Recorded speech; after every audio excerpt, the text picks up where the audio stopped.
Hi, Mike. Hey, good day, everybody. I said good day. Welcome to the show. God, it's always so weird not having music behind us and just kind of taking I cue know. from an engineer, but whatever. We're making do. Welcome to the show, everybody. Big E is here. Shalom, Big E. Travis, running the shit, and look who it is. Jay Chris Newberg. Jay Chris, I can't see your shirt. What is your T-shirt today? It just says Um, Detroit. yeah, You it can't. says it says rewind. It doesn't say Detroit. It doesn't Cool. say Detroit. No, it says rewind. Okay, what does rewind mean? RE stands for Red Man. Okay. W stands for Wu Tang. Mm-hmm. I stands for Wild Style. Can I N guess stand- the D?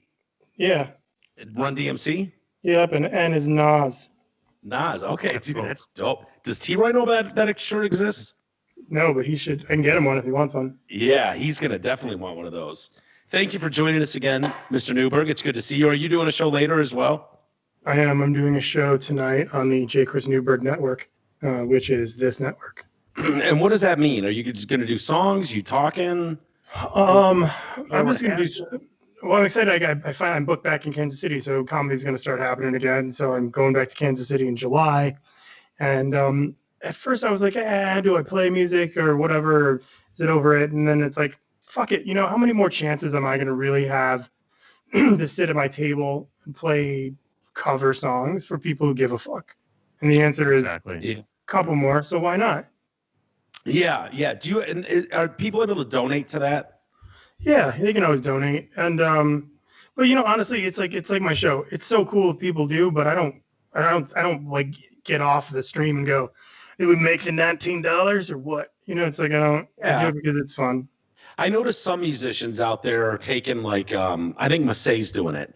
They'll take requests. You can throw an extra $5 in there or something. Yeah, I don't make people pay for requests. If you want to make a request, make a request. Yeah. Cool, I'll play it. I mean, I'm literally not doing You're anything. Pirate at 40 by Jimmy Buffett. Pirate 40 done. It's on the list for tonight. Do you know that song? I've heard it. It's on the list. It's like I will like pay all of Buffett songs. It's 3 $20 chords. And for that song. Nice. Well, if people want to make requests, can they just send you an email? No, just like on the live stream, just say whatever you want to hear, and I'll look up the chords and I'll try to play it.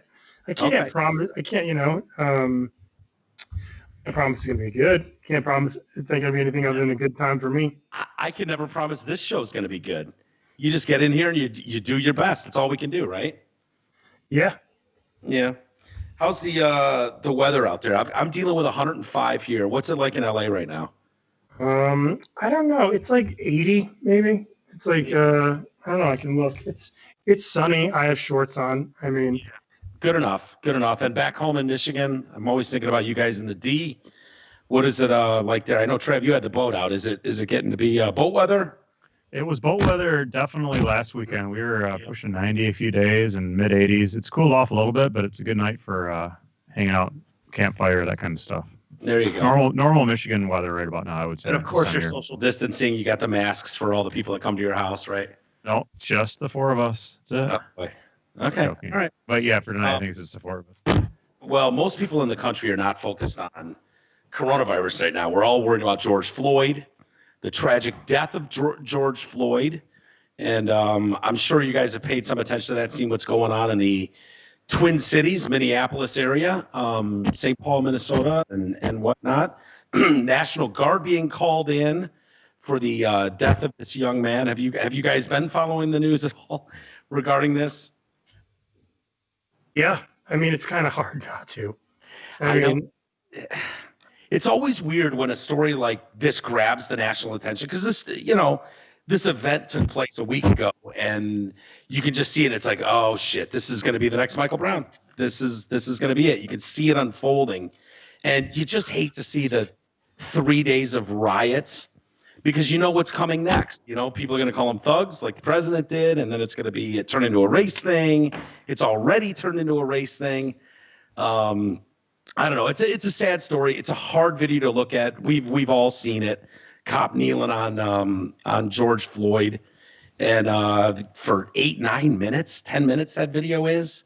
Mhm. It's tough to look at, but I just think it's so counterproductive when you see hundreds of stores looted, set on fire, the police station set on fire.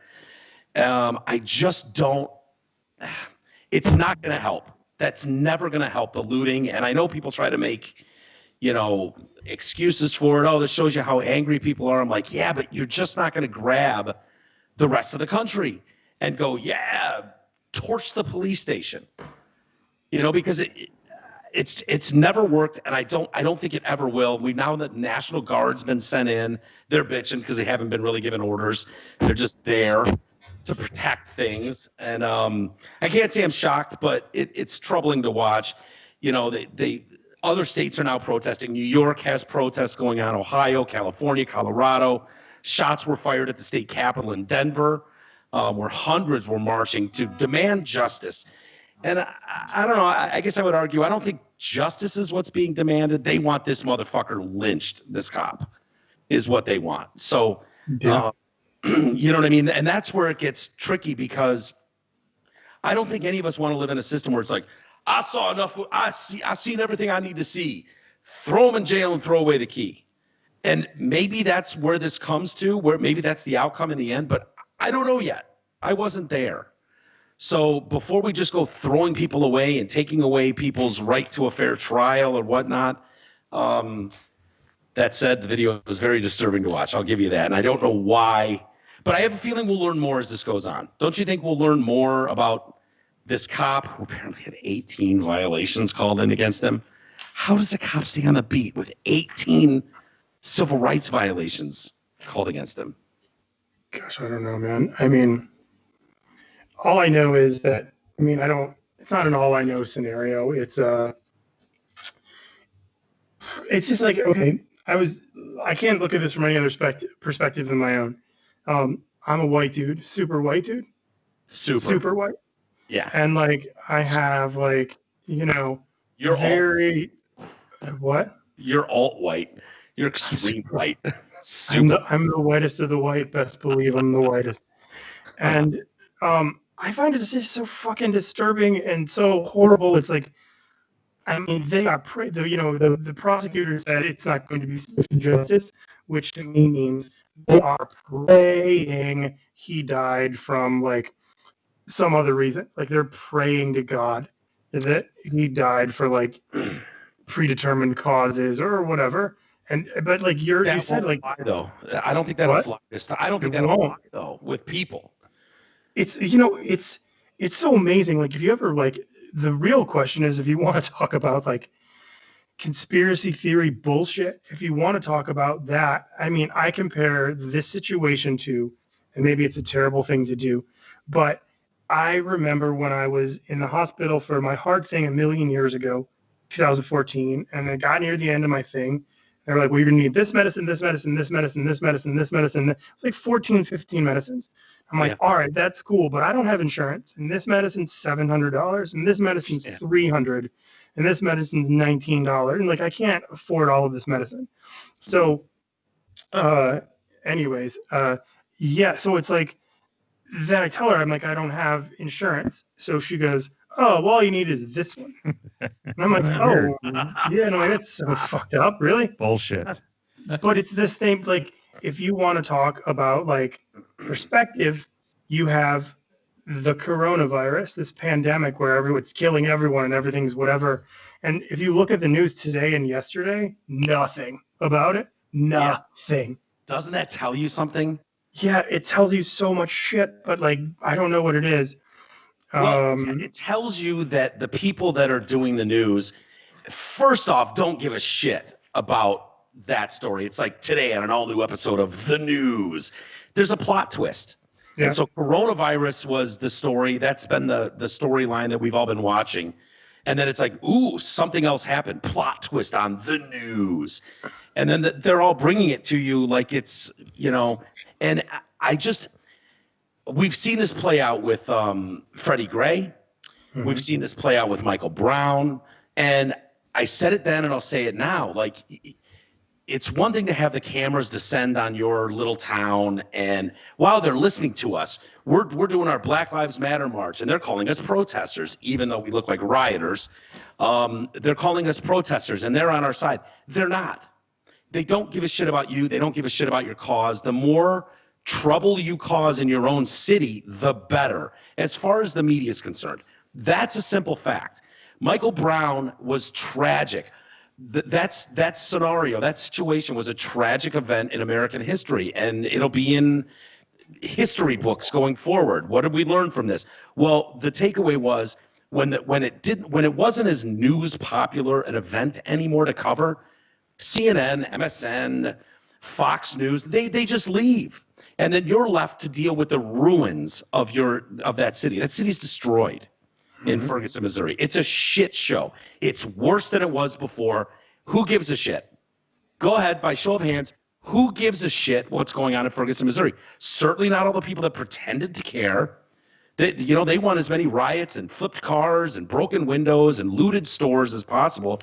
And this is another example of that. I just don't know what the possible good comes out of lighting your police department on fire. And I don't like seeing the police go, well, it's too rough in there. We just told our officers to evacuate. In other words, let them fucking burn the goddamn place to the ground. Well, you're the police. That's your job. Get in there and handle your job. Take care of, you don't just let hooligans come in and torch the fucking building. Are they hooligans or are they thugs? Both. They're not peaceful protesters. They're opportunists. Oh, of course they are. But I mean, it's like I think that advantage of a situation. I'm gonna get mine. Sure, and I think they're justifiably upset. But like that's all they. I feel weird saying the sentence, but it's like it seems like that's all they've been trained. They've been trained to handle riots that way. Is that bad? Yeah. I mean, it's like you go back to the riots in the 60s, riots, unrest. The Watts riots, the Detroit riots, it's all looting. It's all because of like some racist cop beats up some, innocent black person, and then they're like, "Cool, we're stealing all the shit." And let's be clear, it doesn't matter what George Floyd did, and the response of, well, you haven't seen the whole video. He was resisting arrest. So what? Fucking what? It doesn't matter. You can't, it's so tragic because, and I feel bad for the people that are filming there. First off, I usually hate those people that stumble upon a situation and they want to give their 2 cents like they know what to do, how to handle this. These are people that are trained, you hope anyways, the police are trained to handle a situation like this, and having a mob surround you, screaming at you, doesn't help the situation. But I did feel like what a helpless position to be in. You're watching this go down and seeing this guy getting knelt on the way he was. What are they supposed to, who do you call if you're watching this transpire? Like if that was me holding you down, Chris, by knee to your neck, people would call the police. Who do you call when the police are the ones doing it? Like, who do you call to come help? Like, you feel like with that many people around, somebody should have been able to go, cooler heads prevail, and go, all right, man, the dude's handcuffed. How about we get off him now and just throw him in the back of the car, take him downtown, whatever you do. But it's tragic that didn't happen in this case. I think I would have flipped out. I mean, it's like it's easy to say now, but like I don't know if I couldn't have stood there. What do you do then? I don't know. I mean, honestly, not to put you on the spot, but what do you do if you're standing there and you see that? Do you film it? Do you sit there and go, hey, man? I'll tell you from a personal experience. The other day, 2 days ago, 2 nights ago, my neighbor, the one I always joke off, who's always like loud and whatever, flipped out. He's like flipped out, and he was like, I'm sitting here at my computer and writing a movie, of course, super important. Nice. And I wasn't. But then I hear this guy, and he's like, and then I hear a gunshot, and I'm like, "Fuck!" It was a gunshot. Was it really? Sorry to interrupt. Was it really a gunshot? Did you? 100%. 100%. It was a gunshot, and I was like, "Son of a bitch!" Then it was just across the street, and so then he starts smashing everything. He starts breaking and throwing things out his windows, and Michelle, who never wakes up for anything, pops up from the other room. Allison pops up from the other room. I'm of course sitting on the balcony, and I'm like, get the popcorn. And you're like, break another window, dummy. And like, it was so horrible. It was like the worst part about it, but the most realistic part about it was I'm watching this whole thing happen. And all I'm thinking is, there's like 150 people watching me right now. now it's time to talk about my podcast. And like, I thought I have a captive audience watching all of these different people. And yeah, it's very strange to consider those people how are, I mean, everyone with a phone is a potential journalist. No, they're not. But yeah, I know what you mean. Yeah.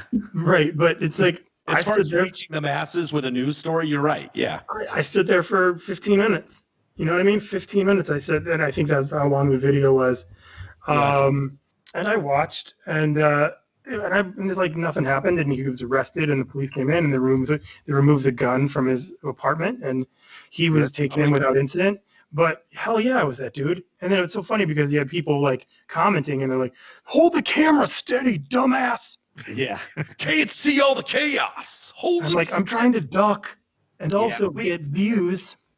We are such a voyeuristic society. You know, you see that, terrible. you know, anytime there's a guy on the roof that's going to jump, there's inevitably two assholes below going, jump, pussy, jump. I will say you had 70 some viewers during that video, I think, Yeah. at one point. And what I wanted you to say is, where the hell are you guys when I'm playing music in Yeah, the right. kitchen? Exactly. Isn't that funny?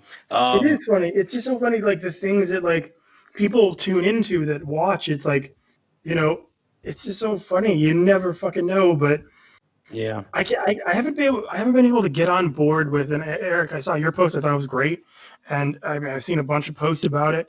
It's just I feel so fucking hypocritical as like middle-aged white dude who brewed from Birmingham. It's like I would never act that way towards any human, but like I'm not going to be the best example coming out and being like, shame on you. Although I think it. Yeah. I don't know. I just think That's why I don't do those. That's why I don't fucking comment on things and go like, "These fucking monsters," because it's not worth it. For one, it's Not at all. ridiculous. Yeah, well, I understand that, and I totally understand people that want to stay out of it. I encourage people that are doing a show here, like, you got to understand, you're talking to thousands and thousands of people right now, so be careful what you say. You know, you can step in it really quick if we're doing a discussion here about, you know, this George Floyd case or a blackface discussion, you know, when those stories probably, you got to be really careful, but we do love watching this play out, and the news loves having it play out too. I feel really bad, believe it or not, and this probably won't go over well. I feel really bad for my cop buddies, you know, who go to work every day, make an honest living and work hard and are respectful of the citizens of their community. Believe it or not, the overwhelming amount of cops fall into that category, and they are now stuck dealing with the fallout from a couple rogue cops in Minnesota. And I know, you know, as you know, I was on the beat for a little bit. I did a ride along, but same thing basically in Redford. And I was talking to my partner about it, and he's furious. He's a big deal now. My old partner has moved up the ladder nicely and is calling shots. And he reached out to me, you know, without me reaching out to him first. I didn't want to bother him, but he said, I wanted to tell you how big of a piece of shit that cop is. Hope you like prison food and dick, my friend. The guys at the PD above me and below me were fucking disgusted. It sets our profession back 10 years. Mike Brown was a good shoot. And that statement alone sucks, but I know what he's talking about. Like with the evidence pointed to the Michael Brown incident, that cop was justified in that shooting. He was not shot from behind, all that. And we don't need to relitigate it. But this cop, in his perspective, Mike Brown was a good shoot. This was murder. Anyway, just want to say hey. And I said, I was actually going to reach out to you on your opinion on this. He said, I keep hearing that there's other evidence we're not aware of yet. And he said, no idea what their other evidence is. Doesn't matter what they have. This motherfucker is guilty. My thumbs can't move fast enough to keep up with my anger. There's a standing rule that you adhere to. I've taught it to dozens of guys, and I learned it over 18 years ago. Cuffs go on, game is over, period, no excuses. And that's what I would think too. Cuffs go on, that's the end game. They're subdued at that point. It's he says it's what makes us pros. I've been in knockdown, drag out fights, and when the cuffs were on, it was over. So I don't give a baker's fuck what happened prior to the filming. He knelt on a handcuffed man's neck for 8 minutes, 4 of which he was dead. Good luck in prison. Murder 3, manslaughter is the right charge, and he will be convicted. The other guys on the scene I'm not sure about. definitely fired, but I'm not sure they get convicted of anything. Hard to prove their intent. Now I have to worry about my guy's safety more than I normally do because some douchebag with 9-inch biceps slipped through the cracks. 800,000 of us. Like any profession, there is that 0.5% to 1% that are cocksuckers. Sorry for the strong language. But I know what he means. He's got to wake up and go, fuck, man. I said I wasn't going to comment. I said I wasn't going to comment, but I think he's spot on in that, you know, it would be one thing, maybe with the long A, that he would get a little bit of leniency if he didn't have a background that he already had. So he already has a record of being a dick, and then he pulled this crap. I mean, I'm sorry. Yeah, Guilty. and I got to wonder up the chain, like, how do you get, you know, you don't usually know about it until it gets to a point where, oh shit, someone died and now people are really upset, and you find out, you know, if it's true. And I don't know when this all plays out, how much is true, but from what I understand, 18 civil rights violations, like people going, hey man, that basically means someone got arrested and then called the cops or police station or ACLU or local prosecutor afterwards and said, this guy was way over the line in my arrest. He was, you know, I think it's because I'm black, whatever, but what makes these guys pros versus rogue guys is the ability to stay calm in a situation. And you see it. You see good cops, you see good police work, and it's a matter of, we've all been in that position where you want to fucking punch someone. Well, you can't take a handcuffed guy and blast him in the face. You can't take a handcuffed guy and just kneel on his neck for 9 minutes. And the pros that are able to keep their self in check understand that, and then they're stuck going, great, now I got to clean up the fucking mess. I'm the one that's got to be on the streets for this. And for all the people that are crying murder one, you're never going to get a murder one charge on this guy. You're like, as if his intent was to go out that day and murder this man. Good luck with that. And if you, from what I understand, if you were to even file that murder one and you don't reach that prosecutorial level, you wouldn't be able to prosecute. That's why they have murder 3 and manslaughter, so that he can fall under those, and then you can get some justice. But for all the people who are going, murder 1 or it doesn't count, it's like, okay, murder 1 or he fucking walks. How about that? How about that? Because you're not going to get a murder 1 conviction out of I think this guy's got some troubles ahead of him. I mean, there's no. I mean, I think there's going to be all kinds of street justice. I mean, where do they put this guy in jail where he's not murdered immediately? You know what I mean? It's just like they're going to house him in whatever facility. And I'm not saying that that's something I'm excited about, but it's like he kind of made his bed. Yeah. And it's like one of those things. And like, yeah, he did. There's a lot of cops who are great. There's no question. I don't think anyone questions that. And like you said, there's a lot that suck, or there are some that suck. And it's just like you have lazy cops, you have angry cops, you have mean cops, you have all these other things. They have these weapons, these guns, all of these different things. I understand the stress involved in, you know, pulling someone over blindly and not knowing what's going to be. I get it. I mean, it's a horrifying job. I would never want to do it. But really? About any of the detail you just mentioned. I would never want to be a cop. The idea of pulling someone over and then walking up to a stranger's car horrifies me. For real. Oh my God, it's horrifying. Think about that. And then you've got someone that's maybe intoxicated or has done something illegal and doesn't want to be in trouble. What is their response? Like, all of it, running the gamut. When you think about that, it's like, dude, that is a fucked up job. No question. Like, yeah, but then you can't say it's a fucked up job. Therefore, he should kneel on that dude's head. I didn't say that. I didn't say the Kaepernick approach was necessary in this. No, but you were talking with me before, and we were talking about how if there was like one absolute like tweet or picture or meme or whatever that would melt the internet. Like, you know, you've seen the ones where DL Hughley did the joke originally. He posted Colin next to the cop, and he's like, do you now see why we do it or whatever? And I think it was his caption. And it took off, and LeBron posted it, and a bunch of different people posted it. You post a picture of Kaepernick with a white face and kneeling on a black dude's head, and you ignorantly post, I don't see what the problem is. I guess kneeling is cool. Oh, can you imagine? Or caption it, I thought you guys wanted us to kneel. Which is it? Yeah. Yeah. That's way worse. What's that? I said it's way worse, and you know that's in it. That's a thing. It's instigating. It's People love to poke shit. Like the second you realize, okay, so all it takes is you could have 500 people protesting peacefully in Minneapolis. Okay, yeah. 500. All you would need is one fucking troll with a swastika mask on, walking in the middle of 500 peaceful people and go, he deserved it. Yeah. Cop's fine, stupid N-word. And 500 people would beat the shit out of him. Yeah. And then riots would take off and everything would be crazy. And it's like there's just ignorant fucking people. Like those two people who shot the jogger or the kid who was running. You just look at their like mugshot.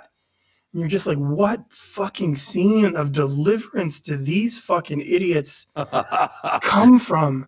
And it's just like you ever look at someone's mugshot and just know what they sound like? You know what I mean? You just look at it and just know they're gonna be like, "He deserved it. He's running. I had to kill him." Yeah. And it's just like the redneck mugshot. You just know. Like we used to do that on the Drill Mike show. Like, what did this man do? And you just hold a picture. And the redneck fucking guy, you could always pick out. You know, the white collar criminal is hard to peg. You know, the guy that fucking stole millions of dollars, embezzled millions of dollars. But that and the pedophile, whatever it is, the pedophiles really have a fucking look. There you go. Yeah, that kid's touching little boys. Did you watch the Epstein documentary?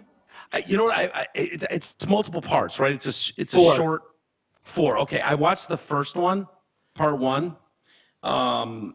So yeah, I'm familiar with it. Whoa! Like whoa! Yeah. I mean that guy. Jesus, what a monster! And the way he would like rape you and then put you on payroll to get other women so you wouldn't he would pay you so you wouldn't press charges against them and be like, oh, it's stopped now, it's cool, I want you to get your friends and you'll get paid for every friend. Oh yeah. And think about that. Think about the times, because some of these girls were in junior high, freshmen in high school. If you have a job, it's like a summer job, you're making $3 an hour doing nothing, $200 cash to these kids, these girls in West Palm Beach or whatever, who come from not Palm Beach, Florida, the island of Palm Beach where you've got Billionaires Row. They come from the trailer parks in West Palm Beach, and they're just hitting puberty girls who don't know shit about shit and are offered $200 to rub some old guy's feet. I mean, who can blame them for going, yeah, I could do that. I could go over there with you. Your friend talks you into going over there. And of course, as soon as they walk in, it's like, oh yeah, by the way, you have to be nude. Oh, poor girls. It's like, oh, you could see it coming. Like for us at our age going, no, tell your friend thanks, but no thanks. Pass on that one.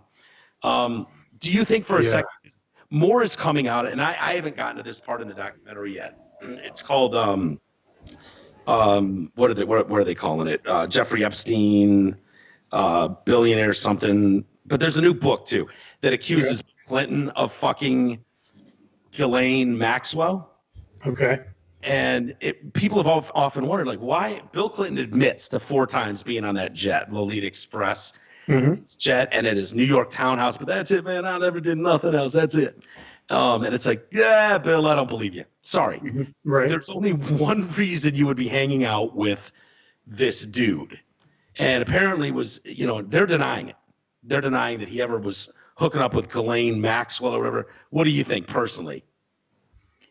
Do I think that Bill Clinton was hooking up with people? Yeah. Yeah, absolutely. I think Dershowitz did. I think, Clinton did, Dershowitz did, all those different people that were there. Trump. And you'll see it. Yeah, you'll see later in the documentary. She's like, oh, I got to this party and I was like, holy shit, Bill Clinton's here? And Chris Tucker? And like all of these different people and all these different celebs. And it's like, yeah, without question, come on. And it's super easy. I mean, the thing about Clinton was so fucking smart. He was just like, he basically just end arounded anyone involved. He was like, I did not have sex with that woman. Now, if you excuse me, I'm going to go back to doing my job as running America. American people. I'm going to doing my job for the American people. Yeah, he walked the second he said that. Yeah. And it, you know, it's the same. It's so weird. So I don't think it's the type of thing where Clinton, you could convict him or whatever. Same thing with Dershowitz. Dershowitz, like, those girls are so horrified and so scared. I dare someone to come forward and say I had sex with you. You Yeah. think some backwards ass like trailer bitch who's making $200 a month, you know, rubbing an old dude's feet, Yeah. thinks she's gonna take on Alan Dershowitz? No fucking chance. And you look at what's happened to some of the players involved. Right? I mean, Jeffrey Epstein did not commit suicide in jail. I'm sorry. good. No one thinks that. No one thinks that. Nobody thinks that. That's the storyline. He committed suicide. And there were so many people that dropped around them, too.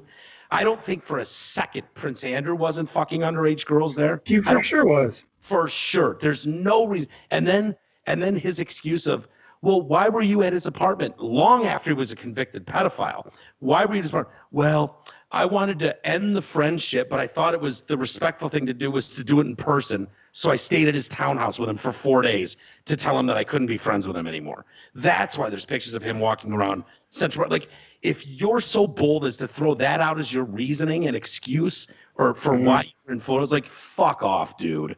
You know, these guys were all involved. And yeah, it's funny you bring up Dershowitz. I've always respected Dershowitz. I don't agree with him politically on a lot. He's very liberal usually. I mean, he's kind of on Trump's team on a lot of the shit lately, which is kind of weird. But he's like a social justice warrior himself historically. And, you know, youngest professor in Harvard's history at 28 years old and, you know, teacher of law. I always respected his word. He's kind of the letter of the law kind of guy. And he was Epstein's lawyer. You know, everyone's got a right to a defense. This girl, you know, and to your point, Chris Ding, when you said, you know, he did on that thing, he dared someone, this Virginia Roberts, who was the chick that said, I saw Clinton on the plane. I saw, you know, Prince Andrew. I fucked Prince Andrew. I was raped by Prince Andrew multiple times. And I was Jeffrey Epstein's sex slave, all that stuff. I don't know why she'd be making this up, but if you want to watch the documentary, by the way, it's called Jeffrey Epstein, Filthy Rich. It just dropped on Netflix 2 days ago or something. And what's that? It's wacky. It is. It's a tough watch too, and it creeps you out because I can say some creepy shit on this show, but when you see it in real life with real victims, it's like, God damn, if it doesn't, you know, you can imagine this 14. They're showing pictures of this girl at 14 with her braces and. You're just like, oh, she's got Eminem posters on her wall. Right. Here she is going over this 60-year-old guy's place to rub his feet. And they thought he was just so gross. And he was just a typical creep. But Dershowitz, I always respected Dershowitz, and I didn't know how to feel about this one. But you're probably right. I mean, I don't know how you get to that relationship. I've had lawyers over the years. I don't know that I've ever been even close to a relationship where it'd be like, yeah, man, you're my lawyer. Come on over. Why don't you fuck this young chick? Feel free. Take her in the other room. Take it for a spin. Like, how do you even get there with your attorney? I mean, you do a ton of work. I mean, it's like you have to be so scandalous and horrifying that you have to have counsel around the clock. He obviously could afford it. I'm sure he had a team of attorneys and a bunch of different people, and he was doing with so many different things with finance and all of those other things. Yeah, of course, he had several attorneys. So that's how you hang out with your attorneys and hang out with your buddies. Plus, it's also you think for 1 second, it's like, I would bet that Dershowitz was billing him every time he hung out with him. There's no question. I would bet that he's just like, you know, he's like, you're a client. Sure, I'll fly with you to your island to have lunch and talk about that one thing. It's 28 hours travel. Sure. And you know. And what do you think he was billing an hour? $600 to $1,000 an hour, probably? Sure. Yeah, which is nothing to Epstein. Yep. I mean, it's like when Epstein gets caught and he calls you and he's like, what do we need to take care of this? And it's like, I wonder how many attorneys he had to do that shit too. Yeah.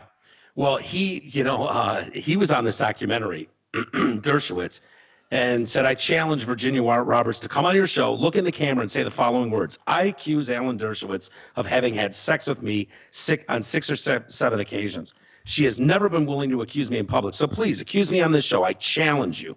Oh, he would have sued Netflix. He would have sued that show, the production company, her. He would have been loaded, and he's smart enough that he would have figured out how to like make it slanderous and everything else. She actually says, I was with Alan Dershowitz multiple times, at least 6 that I can remember. She says directly into the camera. I was trafficked to Alan Dershowitz from Epstein. Epstein forced me to have sex with his attorney, along with a number of other men. He's denied being with me. Is one of us telling the truth? Yes. Is that person me? Yes. So, She's nothing to gain. Nothing, right? She could possibly get herself killed. I mean, if you believe the rumors out there, you could get yourself killed. Sure. For something like that. But like, what is Dershowitz? You know, Dershowitz isn't going to sue her for slander. What's he going to get from her? he'll name her in the suit. It's a threat. He's a bully. I mean, it's just like, you remember Dershowitz was the dude who, when they were in the OJ trial, told OJ not to take his arthritis medicine for 2 weeks. Yeah. So the gloves wouldn't fit. So it's not like he's not smart, and it's not like he hasn't planned this out. So he's like, yes, mention my name. Go ahead. I dare you. Yeah. And then he's good at law. Yeah. I mean, he's been teaching it for 50 years at Harvard. He's a professional arguer. You can't and he's a professional arguer, and he's a multi-millionaire. That's how successful he is. He got OJ, like, think about it. He got OJ off. Yeah. I know. It is pretty remarkable still to think about that he got OJ off. He was part of the team that helped get OJ off. He was a part of a couple he's been a part of a lot of them. I don't think he was part of Jackson's lawsuit, but he's definitely had a few. OJ, Harvey Weinstein. He was the attorney for Harvey Weinstein for a while. Let's see. Oh, he was a consultant for that one. Yeah, I mean, he's been around the block. I mean, it's still hard for me to believe. Clinton, no problem believing that. Clinton is, man, that guy likes to get his fuck on. Ain't no doubt about it. Clinton, he's smart. He's willing to hide shit. He knows how to do it. He knows where the bodies are buried, but Clinton's basically untouchable, but I don't doubt for a second. Clinton likes fucking young chicks. Yeah. Willing to do it in the Oval Office with a 21-year-old intern. I mean, that's all you need to know. So I don't know. Is that weed whacker bothering you guys? Should I close the door? I don't even hear it. Okay. Yeah. So what do you think of the rioting? Going back to the rioting going on right now around the country over this George Floyd video. Van Jones, you familiar with Van Jones? Van Jones. Yeah, he's a black guy. He called Trump's victory in the presidential election of 2016 a white lash. Remember that famous story? He's a CNN guy. CNN guy. He was part of Obama's. He's smart. Part of Obama's administration. Yeah, I actually like Van Jones. There are times when you go, okay, he's not just on one side no matter what, but he can rouse some feathers. He says, I haven't seen black people this upset in 20 years. If you're white and you're watching this, look into your own life. How are you choking off black dignitary, choking off black opportunity, choking off black people from asking an opportunity to thrive? Because it's not just that officer. This is a much deeper problem. Who are all of us? How are all of us complicit in this, and how are all of us allowing this to happen? I don't have an answer to that. I have not seen black people this upset in 20, 30 years, maybe longer. Mm-hmm. Do you feel like this is our fault? Do you feel complicit as a white guy? I think that's a pretty big oversimplification, but yeah, I mean, that's a gigantic question. Yeah. So I think it's our fault, like white people, or like society? Yeah. I don't know. I hate. Would this have happened to George Floyd had he been a white guy? Now, maybe it does. Maybe we probably don't hear about it because he's a white guy. I mean, more white people technically die at the hands of police every year than black people, but it doesn't fit the whole narrative, so you probably don't hear about it.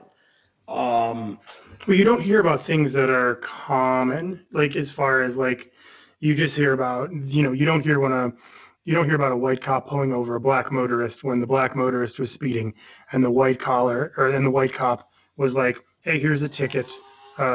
Maybe watch your speeds. You were going 65 and a 30. Yeah. Here's your ticket. I'm going to write you for 10 over. Maybe slow down." You don't hear about that. Yeah. You're never going to hear about that. You're going to hear about this fucking idiot cop, you're going to hear about the poor family of George Floyd. But the thing about it that's so tragic and horrifying, I don't know if it's tragic or horrifying, but it's tragic and it's frustrating. It's like you have, I got distracted because of the weed whacker guy. I got close to the window and I got what was I talking about? I was talking about white people. You don't hear about all of those things. You hear about these specific crazy incidents. Like the majority of people who, and I've talked about it before, who have crashing planes survive. You don't hear about that. You hear about that's no fun. No, you hear about the one that died, and oh my God, can you believe Malaysian Air? And like, yeah, because it's interesting, and all of a sudden, if believe it or not, it's like the news practices Sweeps Week. It practices all of those different things. It has specific stories. It looks forward right around the time when everyone's watching and everything. And it's like, you think they weren't jerking off into a fucking water bowl when all of a sudden this story happened? They're like, we can stop talking about Corona now. Yeah, I just the idea that white people, you need to look at yourself for the dehumanization of how are you complicit in holding black people down from opportunity and blah blah blah. And I'm going, I don't know that I'm doing that. I don't know that I'm complicit in holding anybody down from anything. And I think that sets a tone that if you're a black person in America, you can't possibly get ahead. You can't do for yourself because there's this ghost holding you down at every turn. And I just don't believe that. I think majority of black people in this country are very successful. They do just great. You don't see that as much on TV. You don't see that played up as much. You know, there's another documentary that people should check out on Netflix, and it's regarding. Let me see if I can find it here real quick. Sorry. It's called Self-Made. It's the real story of Madam C.J. Walker. Have you heard of C.J. Walker? Yeah. The hair girl.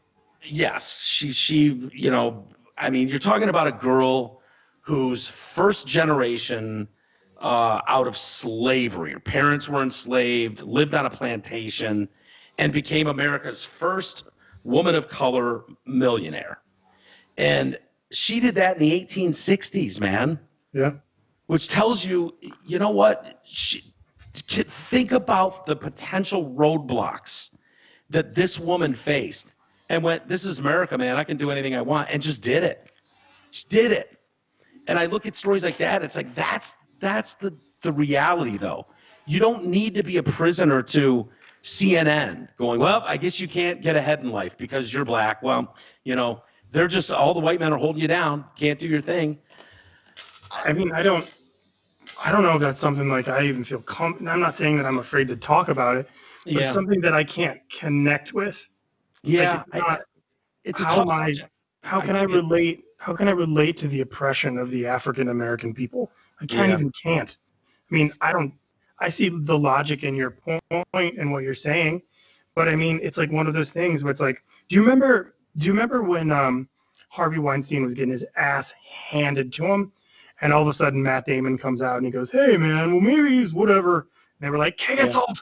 Yeah. And then and he was like, well, I'm just going to sit this one out for a little bit. Yes. And that's how I feel when I'm not like, oh, I'm just going to sit this one out and hope everything goes okay. I just don't know necessarily what me posting on Facebook or Twitter about it is going to do other than be another photograph talking about how it sucks, because it does suck. And I would say that you'd be an idiot to go on Twitter or Facebook and go, you know, it's two sides to every story. Hashtag Blue Lives Matter. Ugh. Hashtag George. You know what I mean? Like, no, that is a lose every day of the week. But I think it's fair to have the discussion. And I'm not trying to say that nothing's warranted or this or that. I'm not saying anything. I'm just saying there are so many examples of great stories of people making success of themselves. I hate giving people the excuse, like, I do this show, I'm white. If we don't have listeners, this show fucking dies. There's no safety net here. There's no safety net for you as a comic that exists. Like, you sink or swim on your own accord, period. It's the same for all of us. And, you know, Chris, I would be really disappointed in you if you were like, well, I would have been more successful, but this group was holding me down and there was nothing I could do. Bullshit. You could do anything you want. You can climb as high as you want. If you bring it, you'll make it. And stories like this of a black female in the 1840s is proof that, you know what, I bet she had it harder than people do today. Is my only point. Yeah, I mean, I don't even know. Don't say anything. Don't say anything. You can only get yourself in trouble, Chris. Let Isis say it.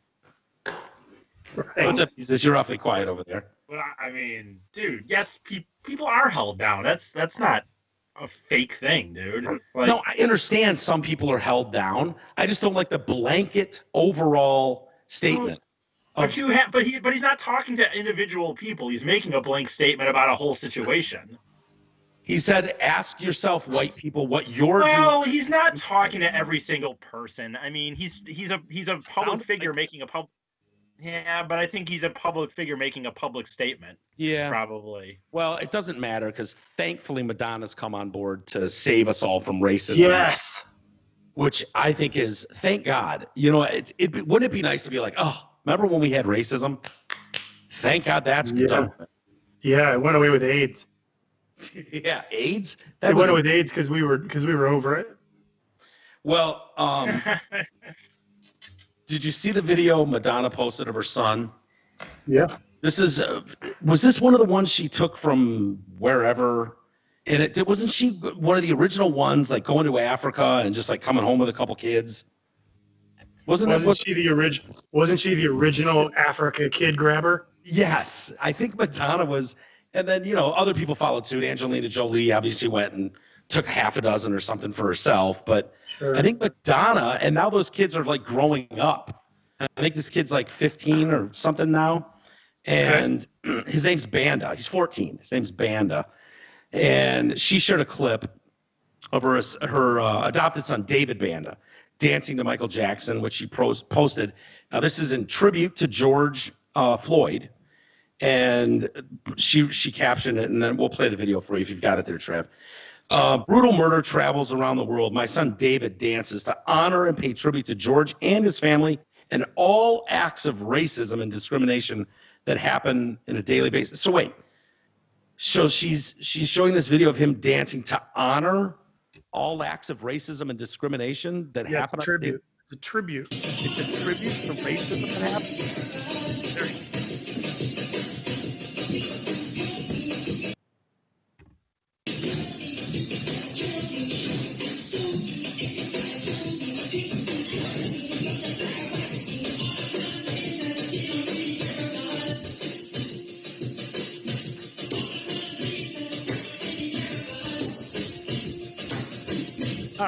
It goes on for 3 minutes. Yeah. Okay, he's practicing his Michael Jackson moves. Clearly, I don't know if you guys can see that. The video is a little shaky, but Michael Jackson dance moves. What do you think? Did that fix racism? I think so. I think it's gone. You think so? Yeah. I don't know if I'm buying it, Chris. I got to be honest with you. Do you think it's still here? I hope you're right. I hope racism is gone, but I have a feeling David Banda's dance maybe didn't end at all. I could be wrong. E, what do you think? Do you think that ended racism, discrimination? I mean, you're not gonna. I mean, I don't know. Of course it didn't. But I mean, I don't think that's really what the goal is. I mean. No, and that's the point. She tried to attach herself to a movement, and really just wanted to show off her kid dancing to a Michael Jackson song. Like if she posted a video like, "Hey, my son David has learned the Michael Jackson dance," that to me looked like someone that just wanted to show off they can dance and mime to a Michael Jackson song. Yeah. I don't know what that had to do with Mr. Floyd or how that's going to end racism on any level. Again, it takes me back to all the actors in New York on Broadway who went to the White House and set up shop to end oppression of some sort, but they sang and danced. The choir. About that. Remember that? And they had like 3 trumpet players, a keyboard player, and all those people. And I was like, I think you guys just want to get your fucking dance on. I don't know that this is about anything other than you showing off what you do and trying to attach to a cause with it. Yeah. I forgot about that. That was funny. I hate to be so cynical. I really do.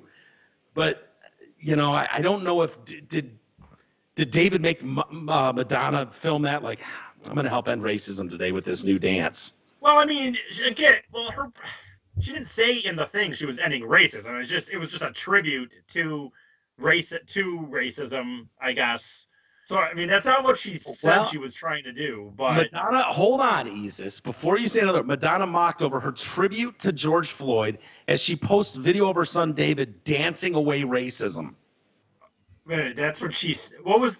And that's she said. That's a quote, dancing away from racism. Her. Yes. Okay. Yeah. No, didn't do anything, I guess. Well, I think there's probably some still racists around if I look for them. Well, someone said, wow, racism is gone. Thank you, girl. Another said, I really appreciate you for allowing your son to dance away the racism for us. You didn't do that dance before some of those protests in Lansing. Which protests in Lansing?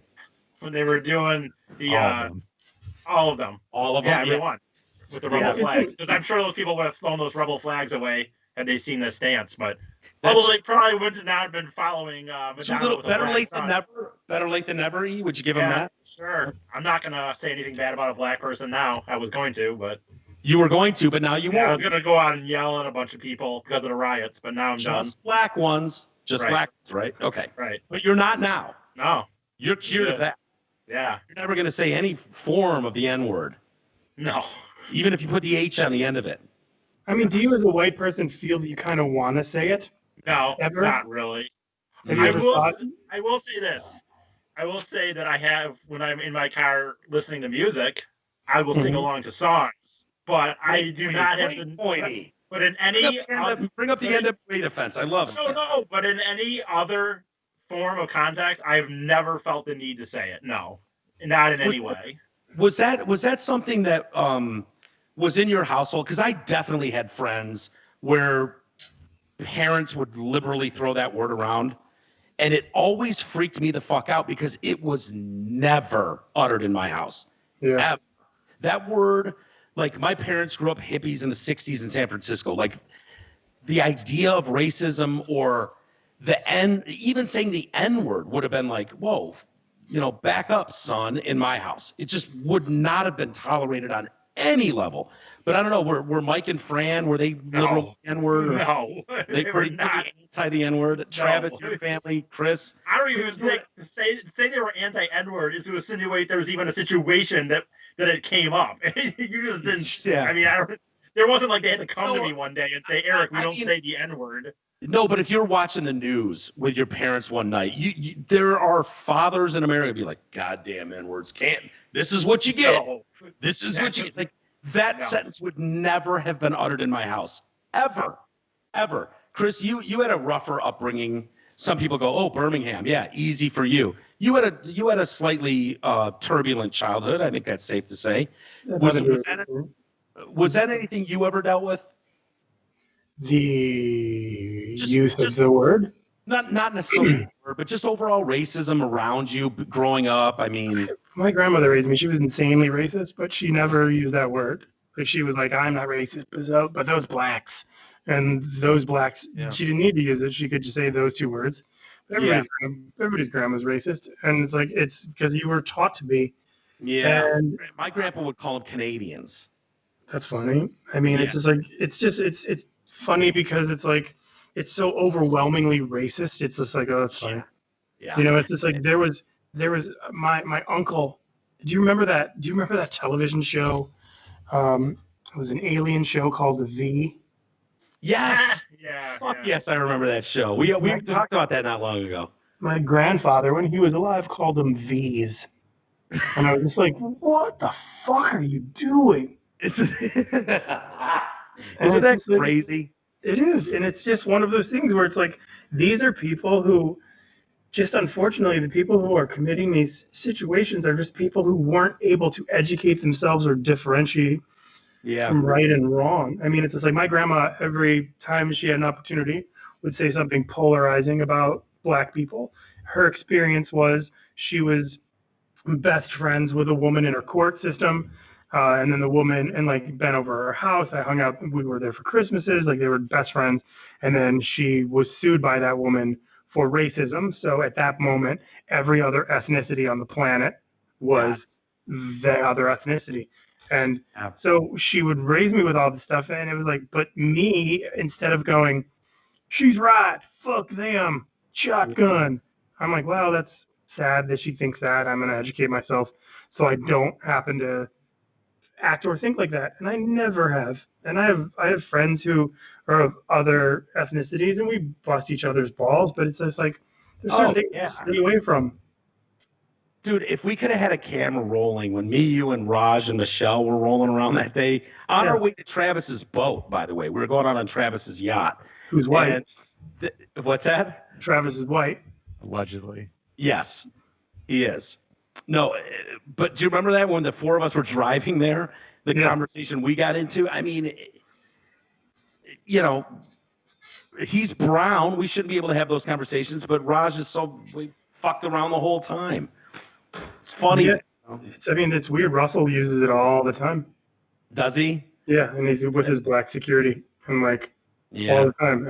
I'm not gonna. I would hope you wouldn't. Nope. I wouldn't. I'm not comfortable saying it either. I wouldn't be comfortable. I don't have an interest in, like, those people are like, I get to say it. No, John Mayer. Yeah. I hate saying the term N-word.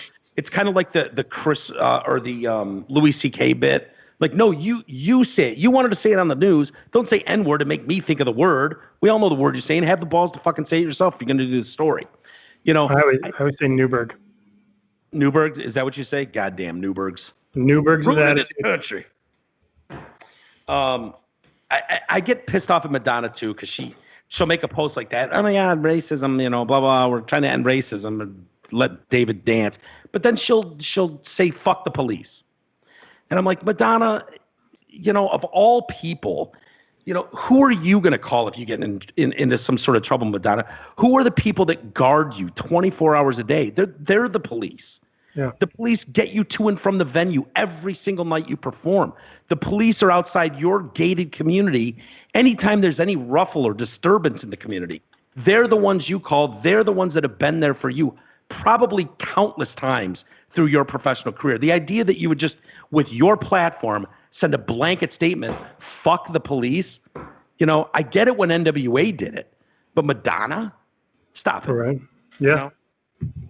New York City has taken this head on too. They've banned some words, Chris. You banned words?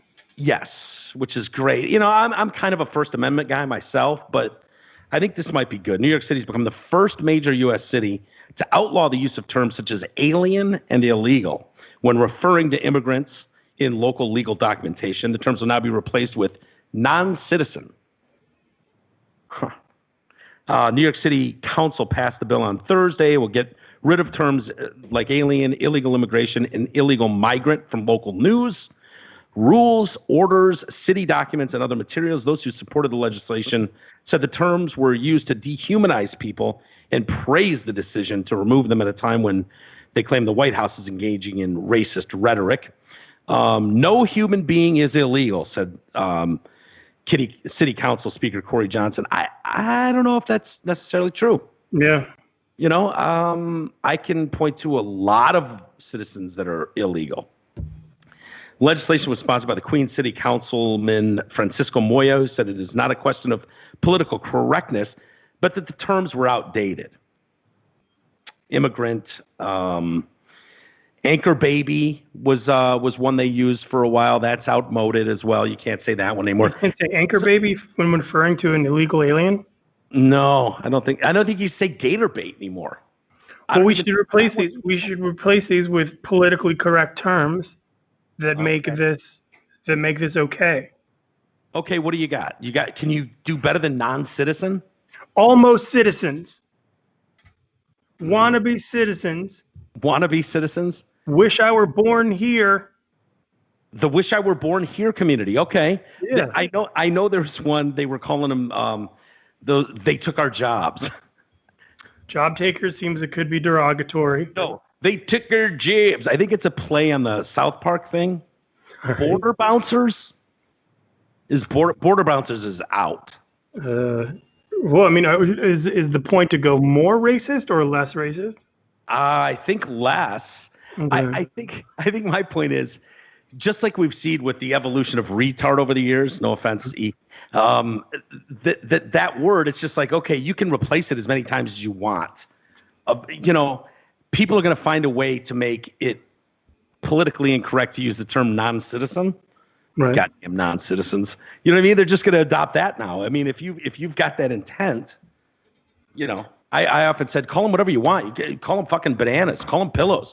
Goddamn pillows running around ruining this country. It doesn't matter what word you use. I mean, it's the intent. Huh? The intent. So, I mean, it's like with all words and all name calling, it's all intent. I mean, it's like you can.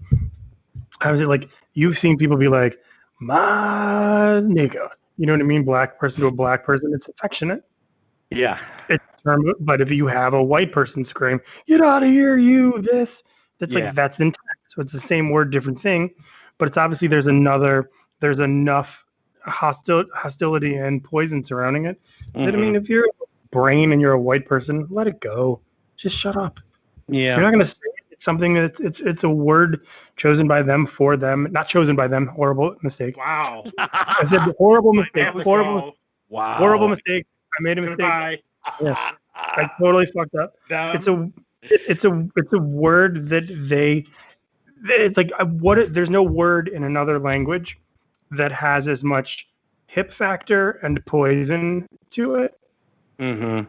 Like that word, depending on how it's said, how it's used, in what situation, can either be the coolest thing in the world or the most horrifying thing in the world. Yeah. And it's all intent. And that's what I lean back on all the time is intent. Intent matter. When people go, my intentions don't matter, I should have never uttered that word. It's like, no, your intentions mattered a ton. Actually, that's really all that matters is your intention. Are you intentionally being a fucking dick? Or are you intentionally being racist? Or are you hate to see someone's life destroyed when they made a mistake, or they, you just said something. They come up with a word. And it's like, oh, I didn't mean it like that. No, like you're constantly tripping, not you, but we are. And, going back to it, you end up getting into that euphemism treadmill is what they call it. That's the name for it, where it's like, okay, we can't say that anymore. Well, it's dehumanizing. If you're a murderer, you don't want to be called a murderer. I mean, that's dehumanizing. It sets you apart from regular society. Should we change murderer? Should we not call you murderer anymore? Should we call you? I'd rather be called good looking instead of ugly from now on. But okay, all right. I don't care if I'm dehumanizing. If something about you, you're an illegal alien or you're illegally in this country. If we can't say that, we have to say non-citizen now. Why not murderer? Why not someone that goes, man, that's triggering for me. Every time I hear murder, I think about that guy I killed or those few people I killed. It's dehumanizing. Illegal life taker. Is that for murderer? Yeah, I just on the spot, illegal life taker. I mean, I like dream. I like dream squisher. Dream squisher. He's a dream squisher. Yeah. Don't you think though? Before breath extinguisher. Breath extinguisher. He's a breath extinguisher. But don't you think after a while we'd be like, today in the news, 13-year-old breath extinguisher was sentenced to 20 years in prison.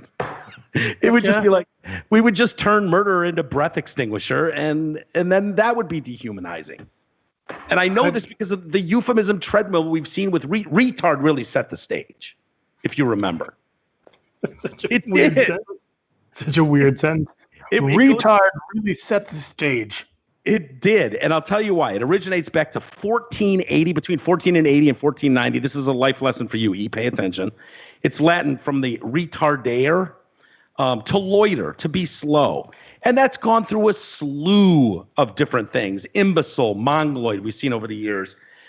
Tell me which one of these are acceptable to this day and age, and which ones have to go. If we need to come up with new words, feel free. Dummy. Dummy? Yeah. I like dummy. Slow? Oh, wait. Dummy as far as timeout. Instead of saying retard, what words can we substitute it for that are non-offensive? I don't know.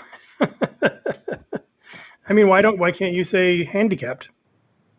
Why can't you say handicapable? Handicapped is outmoded. You're a racist. I'm racist because I don't want to say retarded. I want to say handicapped. Yeah, I don't think you're supposed to say handicapped anymore. I think you're supposed to say handicapable.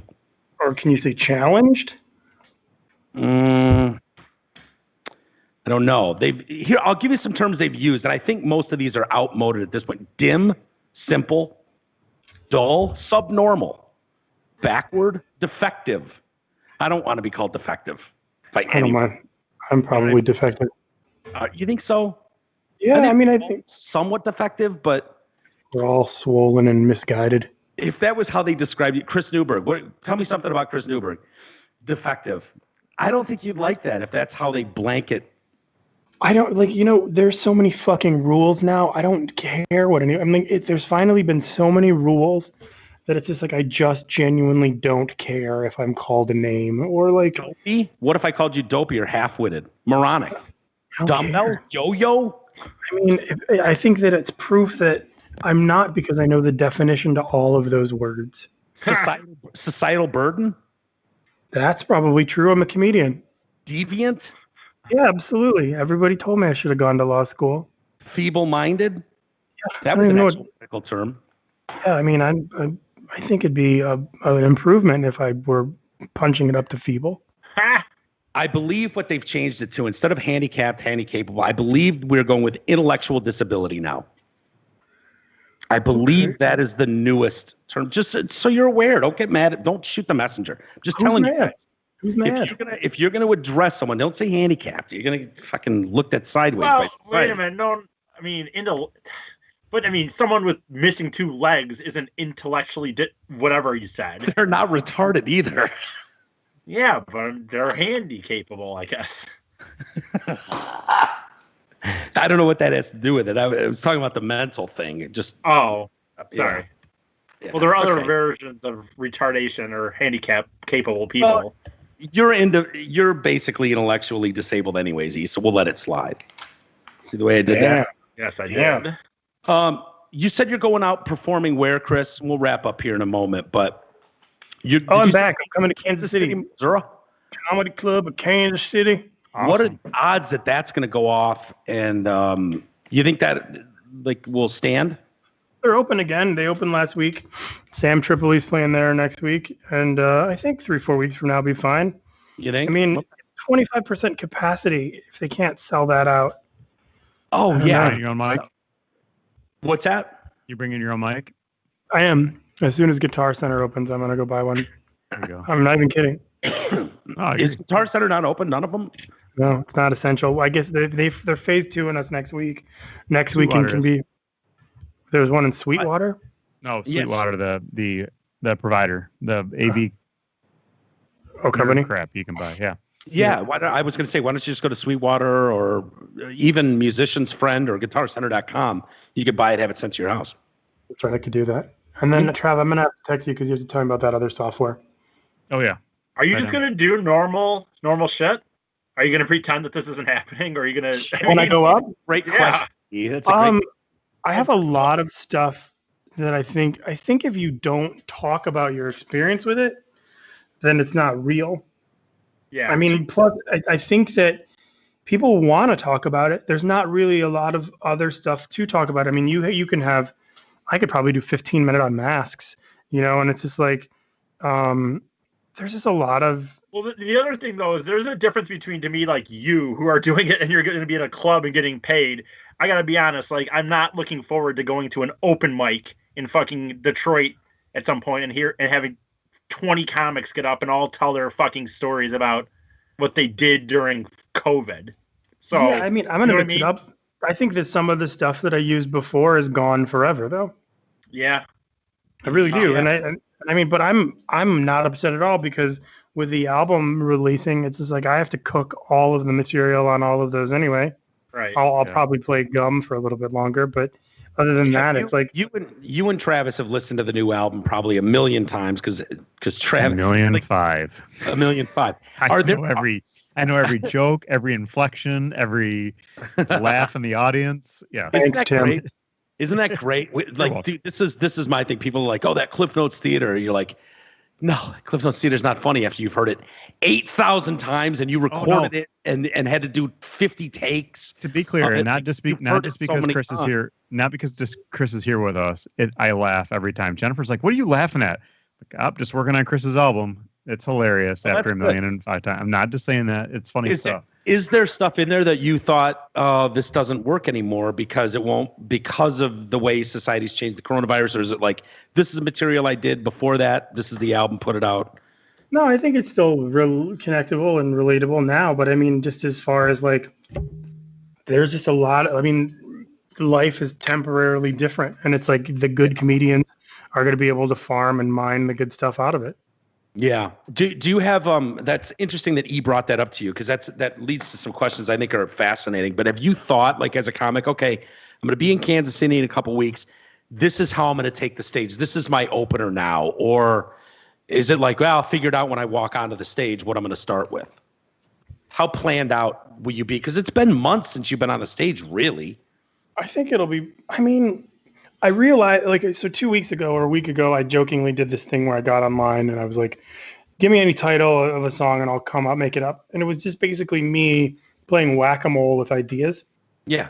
So I would be like, anything you want to play, do it, and give me the key. And they're like, a song about brutalizing puppies or torturing puppies. And I'm like, oh, okay, I get it. How can I do? And then my brain immediately goes, how can I torture a puppy in a way where I don't physically touch the puppy? I know. I'll only put pictures of kittens all over its bedroom and like, you know, all of these different things. But it gave me an opportunity to. The way you torture a puppy is by offering him treats and then taking them back and never giving them. Oh yeah, but I can't do that on air. So I'll have plenty of time between now and then to come up with shit. Yeah, but do you typically do that? Think like, okay, I know I'm going to open with 10 minutes on Colin Kaepernick. What is that? Is that Chris? Is that you, Chris? Not me. Jesus.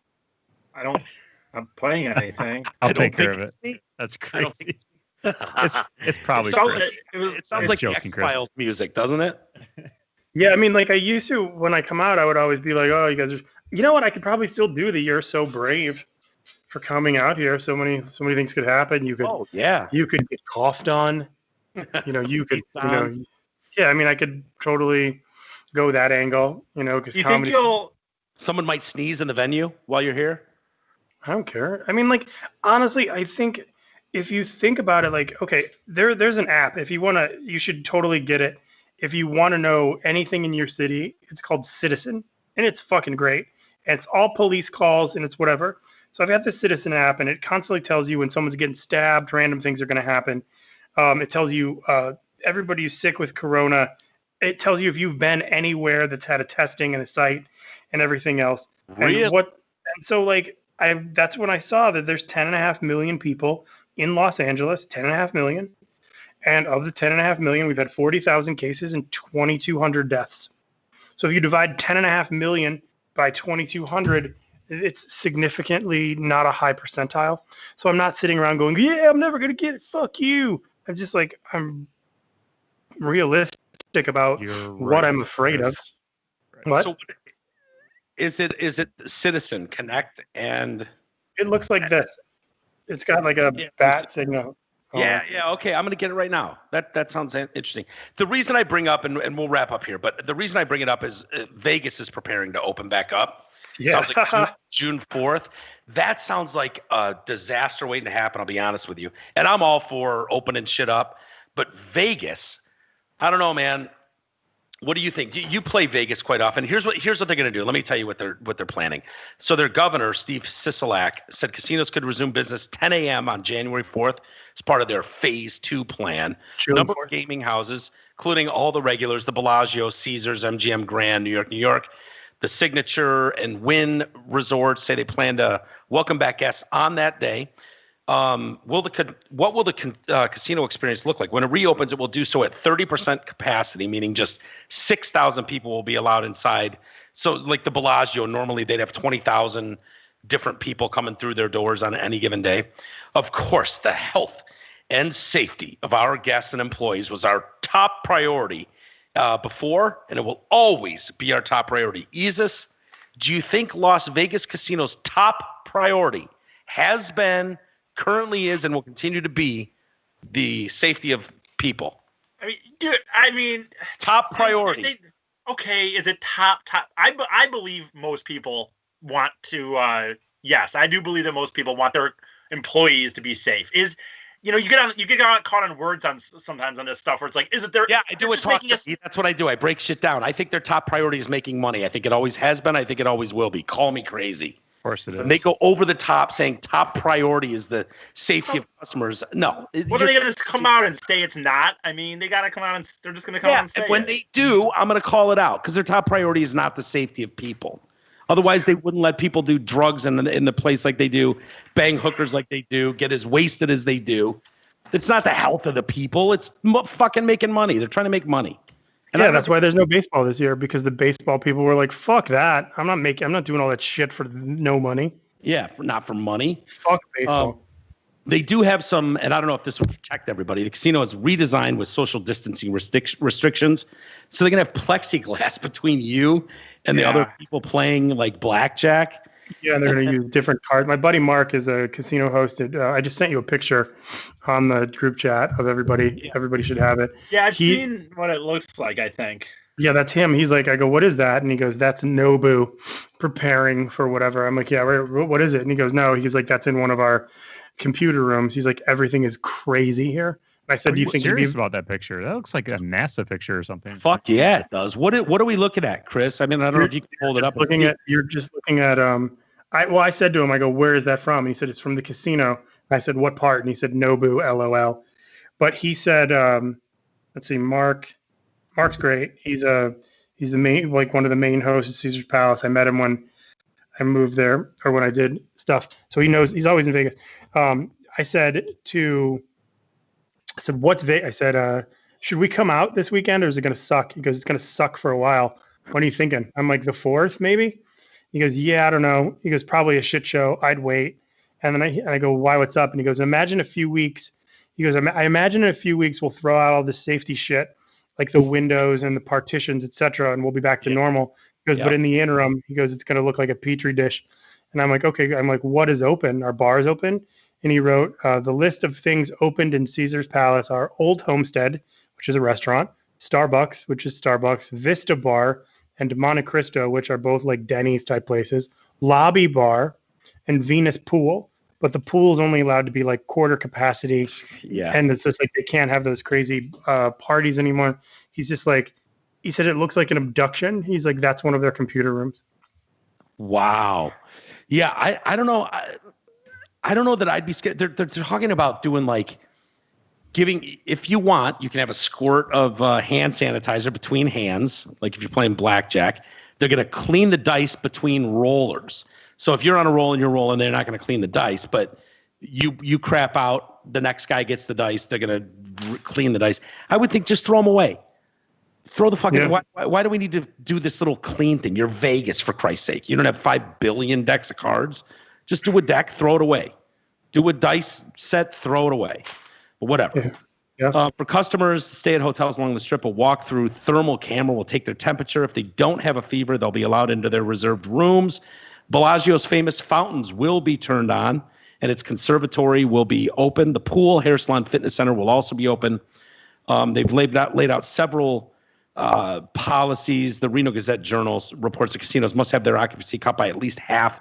Customers will be allowed to sit in front of every other gaming machine.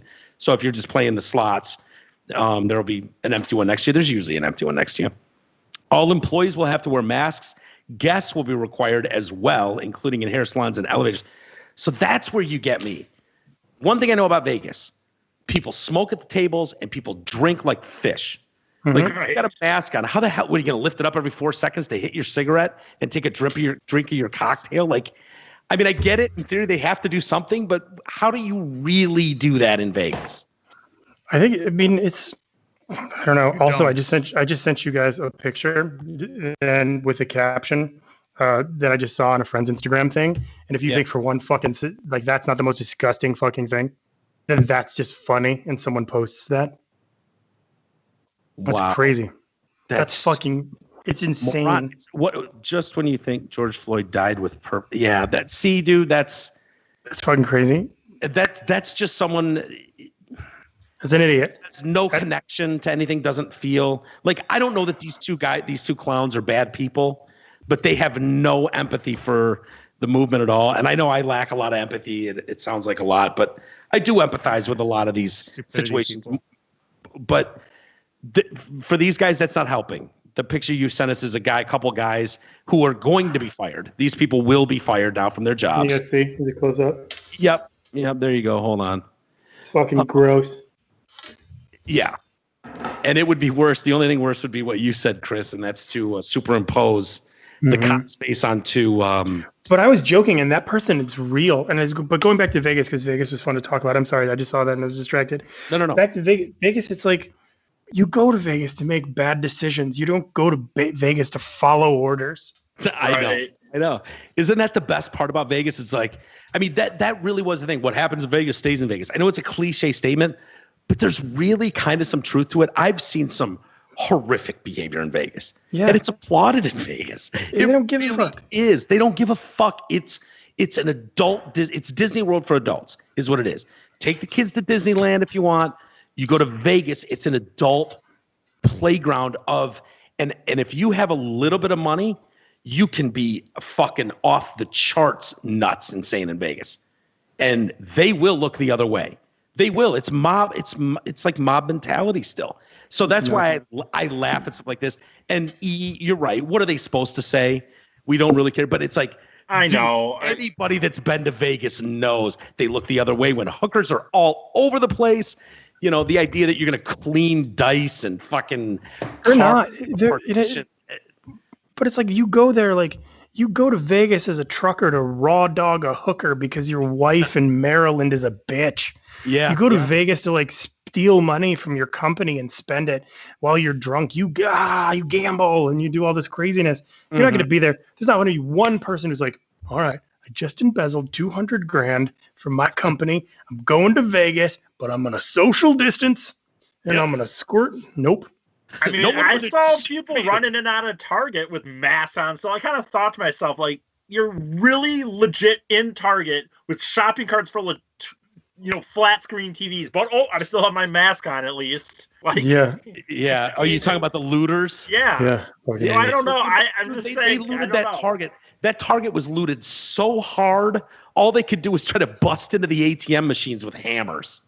God. You got those guys, they're clean the store out and they're fucking smashing. That was the first thing LA did. Like we boarded up all of our stores. Like the first, like you should see Rodeo Drive. It's like a hurricane's coming. Can you imagine Rodeo Drive if it was just descended upon? Oh, the damage you could do. So much, but I mean, not now. They were like in anticipation. They were just like in anticipation of rioting. I mean, thank God it didn't happen.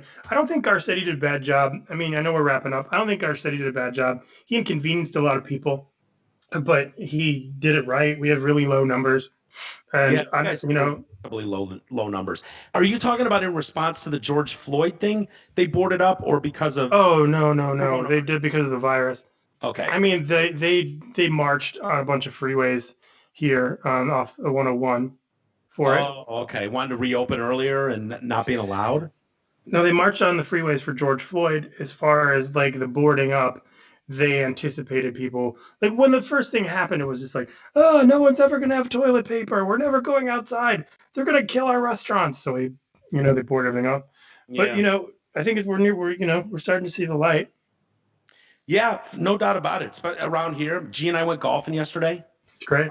Which was awesome, just getting out of the house and going to a course. And they were cool there. We went there and it was like, oh shit, what are they? Because I'm worried if they're not doing their job, G's going to see that and be like, nope, never leaving the house again. But we went there and they were like, they're like, take your clubs, sir. And he's like, nope, don't touch them.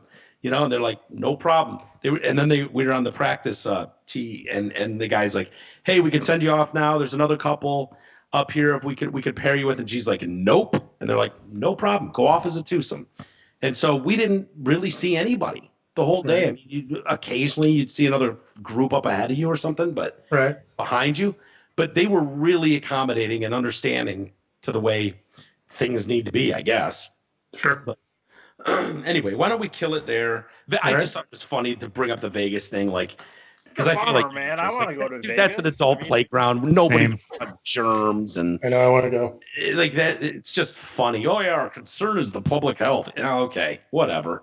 I'm going to go. So- I'm going to EDC Vegas next year, Are you? 2021 for sure. Yeah, Do it. for sure. I will. Boy, so you're gonna go there with a mask on and dance with Well, by next August, I think. By next May, I'm hoping it will be okay. it? Chris, If you I want have to wear a song? mask, so I would. Yeah. What? Okay. Well, I want to what? You want to take us out with a song? You got your guitar there. No, I just wanted to play it. All right. Nice. I'm gonna bring my guitar when I come to LA so we can play together. Sounds good, brother. Yeah. No cake. Thanks for having me on, man. Appreciate Yeah. it. I'll do it anytime. It's a blast. I'm sorry I put you in a heavier discussion topics today. We're usually more light with you. No, I love talking about racism when I'm white. It's the Yeah. best. Yeah, you're good at it. You're very, very good at it. Yeah. Thank you, Isis. Travis, thank you. Thank you to the wonderful Jen, too, for allowing you to spend this time with us. Chris, good luck on your show tonight. Thanks, brother. Yeah, thanks, everybody. I've got a couple emails. We'll get to them next time. But email us. Walters at DetroitCast, Travis at DetroitCast, Isis, Eric at DetroitCast. And make sure you check out Heron Has a Great Publicist. Show is always awesome, Chris. I love what you're doing. So, Thanks, brother. yeah, thank you, buddy. We'll do it again in a couple days, whatever. Good luck Sounds good. tonight, Chris. And thanks, everybody, for joining us. See you guys. See you, dude.